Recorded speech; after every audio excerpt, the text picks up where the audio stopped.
गौरव, तुम्हारा नाम क्या है? मेरा नाम रामन है। रामन, मेरा नाम गौरव है। आज तुम्हारा विद्यालय में पहला दिन है। तुम कहाँ से आए हो? मैं मदुरै से आया हूँ। आओ, मैं तुम्हें अपने मित्रों से मिलवाता हूँ। यह शैली है, यह कर्ण है। मुझे तुम सबसे मिलकर बहुत खुशी हुई। पहले ही दिन तुम लोगों से मित्रता हो गई। देखो रामन, यह हमारे विद्यालय का पुस्तकालय है। दाईं ओर प्रयोगशाला है, पीछे की ओर खेल का मैदान है। चलो चलो अब कक्षा में चलें। बच्चों, गौरव, रामन, शैली, कर्ण, मित्र, ये सब व्यक्तियों के नाम हैं। मदुरै विद्यालय, पुस्तकालय, प्रयोगशाला, मैदान और कक्षा स्थानों के नाम हैं। खुशी और मित्रता मन के भावों के नाम हैं। नामों से हमें व्यक्ति, वस्तु, स्थान, भाव आदि की पहचान होती है। किसी व्यक्ति, वस्तु, स्थान या भाव के नाम को व्याकरण में संज्ञा कहते हैं। संज्ञा के भेद। हिंदी में संज्ञा के 3 भेद हैं: व्यक्तिवाचक संज्ञा, जातिवाचक संज्ञा, भाववाचक संज्ञा। व्यक्तिवाचक संज्ञा। आर्यन, माँ ने बताया कि रायपुर से नाना नानी आ रहे हैं। उनके साथ प्रेरणा दीदी भी आ रही हैं। हम उनके साथ दिल्ली घूमने जाएंगे। मुझे लाल किला, कुतुब मीनार और लोटस टेम्पल देखने जाना है। मैं वहाँ से जंगल बुक पुस्तक भी लाऊंगा। चारू, आर्यन और प्रेरणा विशेष व्यक्तियों के नाम हैं। रायपुर, दिल्ली विशेष स्थानों के नाम हैं। लाल किला, कुतुब मीनार, लोटस टेम्पल विशेष इमारतों के नाम हैं। जंगल बुक विशेष पुस्तक का नाम है। विशेष व्यक्ति, वस्तु, स्थान आदि का नाम बताने वाले शब्द व्यक्तिवाचक संज्ञा कहलाते हैं। बच्चों, व्यक्तिवाचक संज्ञा के बाद हम जातिवाचक संज्ञा के बारे में जानते हैं। जातिवाचक संज्ञा, जिस संज्ञा शब्द से किसी व्यक्ति विशेष का नहीं बल्कि उसकी पूरी जाति का बोध हो, उसे जातिवाचक संज्ञा कहते हैं। लड़के खेल रहे हैं। फुटबॉल जोर से उछली। यहाँ लड़का और फुटबॉल से किसी एक की पहचान नहीं हो रही है, बल्कि पूरी जाति का बोध हो रहा है। भाववाचक संज्ञा, ऐसे संज्ञा शब्द जिनसे कोई भाव, स्वाद या एहसास प्रकट हो, भाववाचक संज्ञा कहलाते हैं। जैसे संतरे में बहुत खटास है, पक्षी को प्यास लगी है, शिवाजी अपनी चतुराई से बच गए। यहाँ खटास, प्यास और चतुराई भाववाचक संज्ञा है। बचपन, बुढ़ापा, जवानी, थकान, चुभन, खुशी इत्यादि शब्द भी भाववाचक संज्ञा हैं। हिंदी व्याकरण में संज्ञा के 3 ही भेद हैं, परंतु अंग्रेजी व्याकरण के प्रभाव से संज्ञा के 2 रूप और माने जाते हैं: द्रव्यवाचक संज्ञा, समूहवाचक संज्ञा। ये दोनों संज्ञा रूप जातिवाचक संज्ञा में ही शामिल किए जाते हैं। द्रव्यवाचक संज्ञा, सोना, मिट्टी, पीतल इत्यादि ऐसी वस्तुओं को जिनसे कुछ निर्मित किया जा सके द्रव्यवाचक संज्ञा कहा जाता है। मैंने सोने की अंगूठी खरीदी। 2 लीटर दूध लाओ। लोहे का दरवाजा मजबूत है। चांदी, सोना, दूध, लोहा, मिट्टी, तेल, घी इत्यादि द्रव्यवाचक संज्ञाएं हैं। समुदायवाचक संज्ञा, जब किसी जातिवाचक संज्ञा से समूह का बोध होता है तो उसे समुदायवाचक संज्ञा कहते हैं। जैसे भीड़ तमाशा देखने के लिए इकट्ठी हो गई। सेना सीमा पर रक्षा करती है। जनता, भीड़ दल, समूह सेना, झुंड आदि समुदायवाचक संज्ञाएं हैं। आइए भाववाचक संज्ञाएं बनाना सीखें। जातिवाचक संज्ञा से भाववाचक संज्ञा बनाना। माता, मातृत्व, भक्त, भक्ति, बच्चा, बचपन, राष्ट्र, राष्ट्रीयता, मित्र, मित्रता, मानव, मानवता, बंधु, बंधुत्व, शैतान, शैतानी। सर्वनाम शब्दों से भाववाचक संज्ञा बनाना। मम, ममत्व, अपना, अपनत्व, निज, निजत्व। विशेषण शब्दों से भाववाचक संज्ञा बनाना। सच्चा, सच्चाई। कंजूस, कंजूसी। सरल, सरलता। हिंसक, हिंसा। प्रशंसनीय, प्रशंसा। दीन, दीनता। गहरा, गहराई। चतुर, चतुराई। क्रिया शब्दों से भाववाचक संज्ञा बनाना। चढ़ना, चढ़ाई। घिसना, घिसावट। थकना, थकान। दिखना, दिखावा। दौड़ना, दौड़। उठना, उठान। हंसना, हंसी। सजना, सजावट। संज्ञा शब्द लिंग, वचन और कारक से प्रभावित होते हैं और उनका रूप बदल जाता है। इन्हें संज्ञा के विकारक तत्व कहते हैं। आइए लिंग, वचन और कारक के बारे में जानें। लिंग। व्याकरण में संज्ञा शब्द के जिस रूप से उसके स्त्री या पुरुष जाति के होने का पता चले उसे लिंग कहते हैं। लिंग के भेद।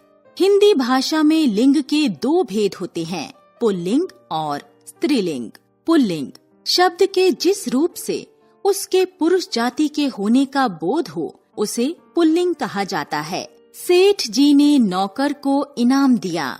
डॉक्टर ने रोगी की जांच की। ग्वाला दूध बेचने चला गया। सेठ जी, नौकर, इनाम, डॉक्टर। ग्वाला शब्द पुल्लिंग है। स्त्रीलिंग शब्द के जिस रूप से उसके स्त्री जाति के होने का बोध हो उसे स्त्रीलिंग कहा जाता है।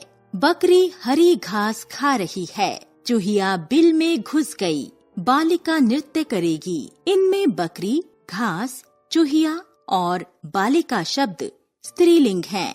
लिंग की पहचान। निर्जीव वस्तुओं के लिंग की पहचान के लिए उनके साथ प्रयुक्त क्रिया या विशेषण पर ध्यान देना चाहिए। प्राणीवाचक संज्ञा शब्दों से स्त्री पुरुष अथवा नर मादा दोनों का पता चलता है, परंतु कुछ शब्द सदैव पुल्लिंग या स्त्रीलिंग होते हैं।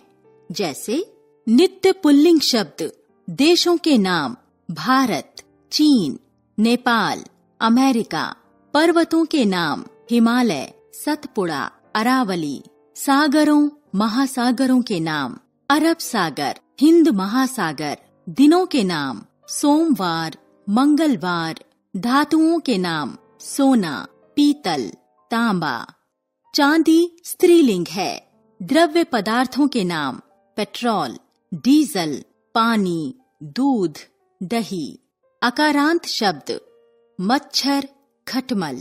नित्य स्त्रीलिंग शब्द समूहवाची शब्द कक्षा, सेना, भीड़, पंक्ति, जमात। भाषा और बोलियों के नाम हिंदी, अंग्रेजी, पंजाबी, गढ़वाली, ब्रज। तिथियों के नाम प्रथमा, द्वितीया, चतुर्थी। नदियों के नाम गंगा, यमुना, नर्मदा, गोदावरी। ऋतुओं के नाम वर्षा, ग्रीष्म, शिशिर। इकारांत एवं ईकारांत शब्द शक्ति, भक्ति, टाई, टोपी, साड़ी। पदवाची संज्ञा शब्दों में लिंग परिवर्तन नहीं होता। ये स्त्री पुरुष दोनों के लिए समान रूप से प्रयोग किए जाते हैं, जैसे राष्ट्रपति, डॉक्टर, मंत्री, तैराक, खिलाड़ी आदि। बच्चों, अब हम सीखेंगे कि कैसे पुल्लिंग शब्दों को स्त्रीलिंग शब्दों में बदला जाता है। आ प्रत्यय जोड़कर महोदय, महोदया। छात्र, छात्रा। आचार्य, आचार्या। अध्यक्ष, अध्यक्षा। प्रिय, प्रिया। शिष्य, शिष्या। अ और आ को ई में बदलकर दास, दासी। बकरा, बकरी। कटोरा, कटोरी। मामा, मामी। पुत्र, पुत्री। नाना, नानी। अ और आ को इया में बदलकर डिब्बा, डिबिया। बंदर, बंदरिया। लोटा, लुटिया। चूहा, चूहिया। आन को अति में बदलकर श्रीमान, श्रीमती, गुणवान, गुणवती, बुद्धिमान, बुद्धिमती, बलवान, बलवती। अक को इका में बदलकर लेखक, लेखिका, गायक, गायिका, अध्यापक, अध्यापिका, सेवक, सेविका। इन या आइन जोड़कर माली, मालिन, ठाकुर, ठकुराइन, नाग, नागिन, पंडित, पंडिताइन। नी या इनी जोड़कर शेर, शेरनी, हंस, हंसिनी। ता को त्री में बदलकर अभिनेता, अभिनेत्री, निर्माता, निर्मात्री। अन्य परिवर्तन विद्वान, विदुषी, वीर, वीरांगना, कवि, कवयित्री, साधु, साध्वी, सम्राट, सम्राज्ञी, वर, वधू।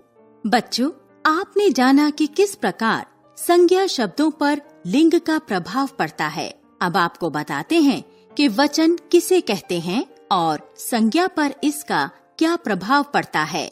वचन जो संज्ञा या सर्वनाम शब्द किसी व्यक्ति, वस्तु के एक अथवा अनेक होने का बोध कराते हैं, उन्हें वचन कहते हैं। वचन के भेद। व्याकरण की दृष्टि से वचन के दो भेद हैं, एक वचन और बहुवचन। एक वचन शब्द के जिस रूप से उसकी संख्या के एक होने का बोध हो उसे एक वचन कहते हैं। जैसे राजन बांसुरी बजाता है, वह घोड़ा कौन लाया, दादाजी का चश्मा सुनहरी है। राजन, घोड़ा, चश्मा शब्द एक वचन है। बहुवचन शब्द के जिस रूप से उसकी संख्या के एक से अधिक होने का बोध हो उसे बहुवचन कहते हैं।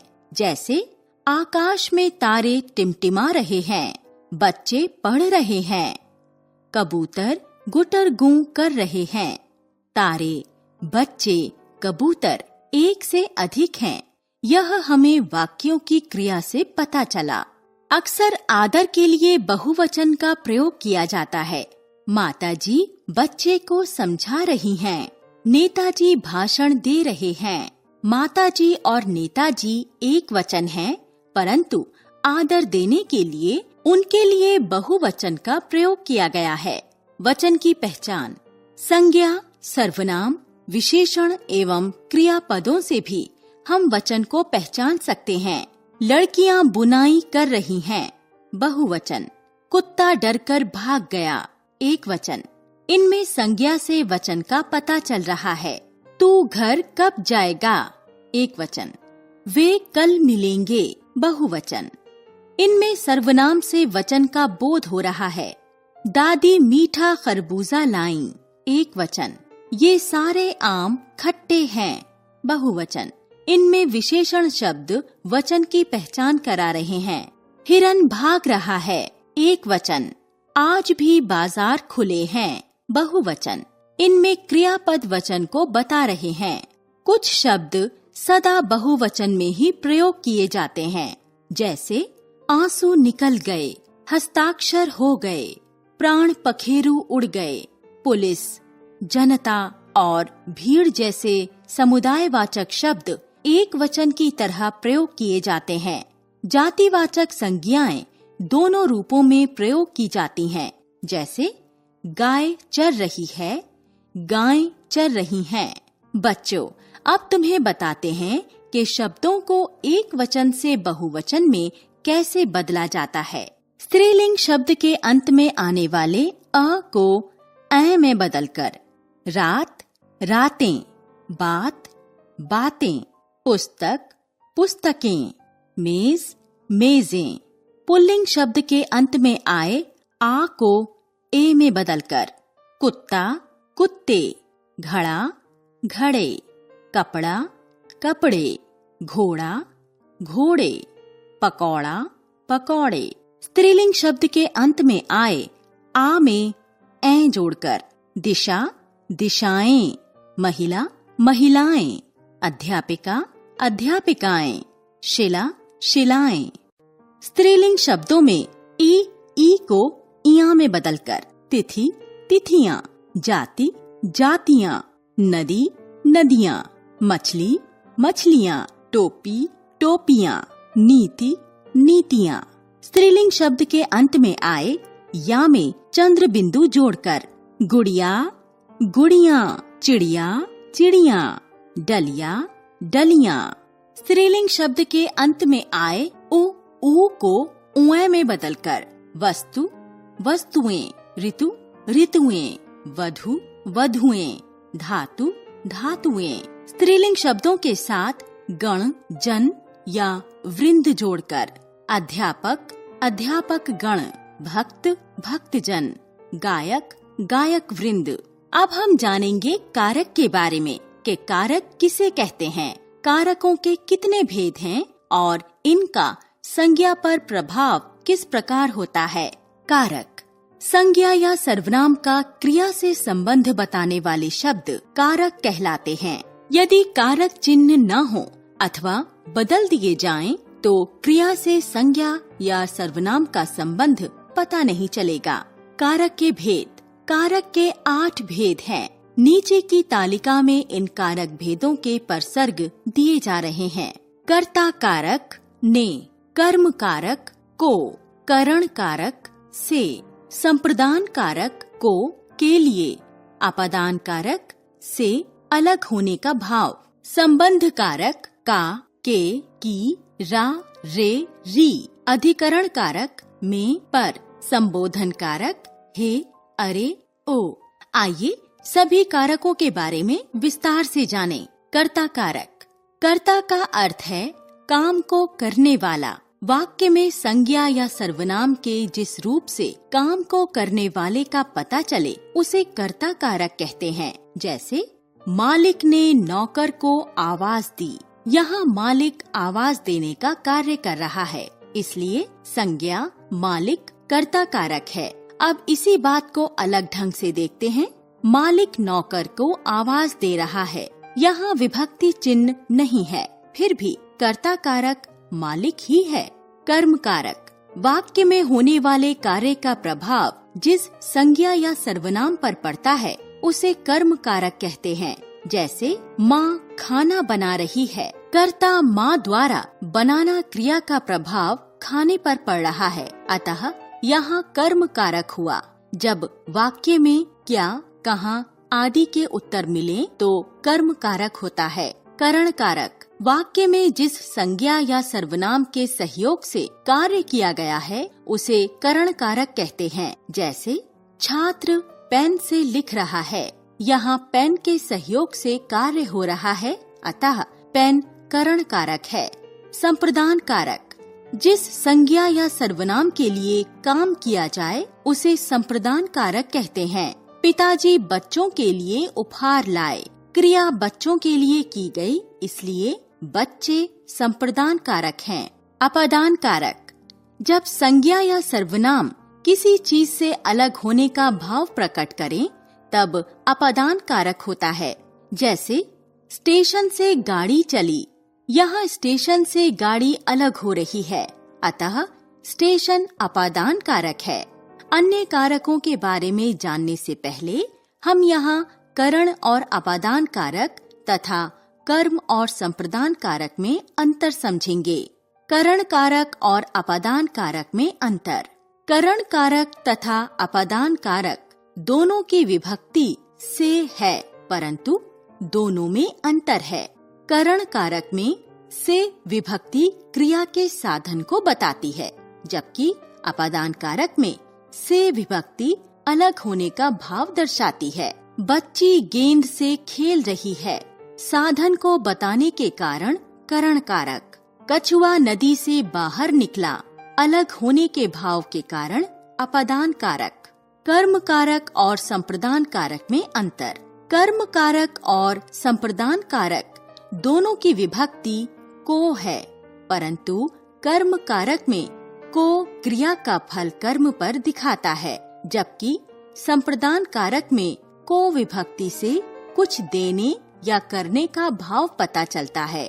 बहन ने भाई को राखी बांधी। कर्म कारक। नीता ने काव्या को उपहार दिया। संप्रदान कारक। संबंध कारक। संज्ञा या सर्वनाम के जिस रूप से वाक्य के दूसरे शब्दों के साथ उसका संबंध पता चले उसे संबंध कारक कहते हैं। जैसे शानू की कमीज सफेद है। अधिकरण कारक वाक्य में संज्ञा या सर्वनाम के जिस रूप से क्रिया के होने के आधार या स्थान का पता चले उसे अधिकरण कारक कहते हैं। जैसे शेर कुएं में जा गिरा। क्रिया के होने का स्थान ज्ञात हो रहा है, अतः यहाँ अधिकरण कारक है। संबोधन कारक संज्ञा या सर्वनाम के जिस रूप से किसी को संबोधित करने पुकारने का बोध हो उसे संबोधन कारक कहते हैं। जैसे हे राम मुझ पर दया करो।